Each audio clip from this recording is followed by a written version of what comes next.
Two people would stand down near the cow grids and they would actually listen out for the welfare that came, and there was a certain call out that the kids would hear. So if they knew the welfare was coming, there was a noise that was made like a sort of whistle, and then the older kids would pick up the younger kids and run up the back of up towards the creek, and we'd be not allowed to leave there until we heard another whistle to say it was fine to come back.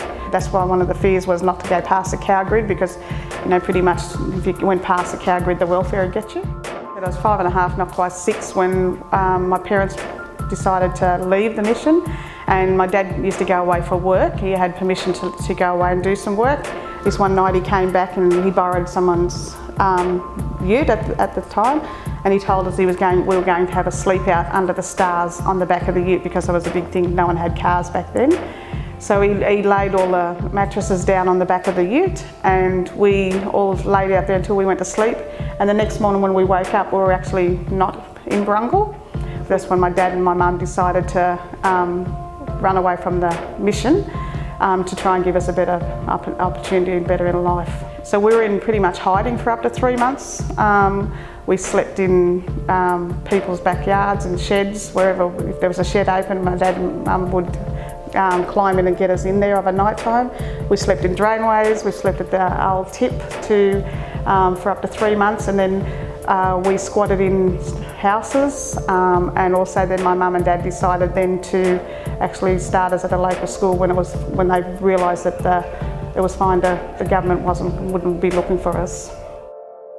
When I first started with Barnardos back in 2003, one of the things my mum, pretty much when I told her I had a new job, I said it was Barnardos. And when she turned and said, "What does it do?" and I said, "Well, it's a child protection agency." Well, my mum went off tap, because welfare is not a really popular name with Aboriginal people anyway, because that was what we hid from.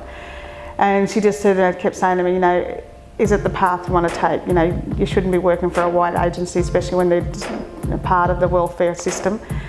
So anyway, and I stood my ground. I said, well, I would like to, if I can change one person's life and in some way, or even change not only the people that I work with, but even say the agency in any little way, I'd feel good about doing it.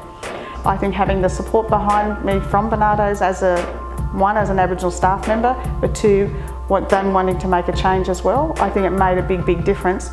And it did take my mum, probably about well over 6 months to accept my role. And then once she did see the changes and they weren't out about removals and things like that, the view actually totally changed. One of the things that I like is the passion that they have behind to actually help Aboriginal families and community. But I think if we work side by side to make it happen, at least we know we're doing it together.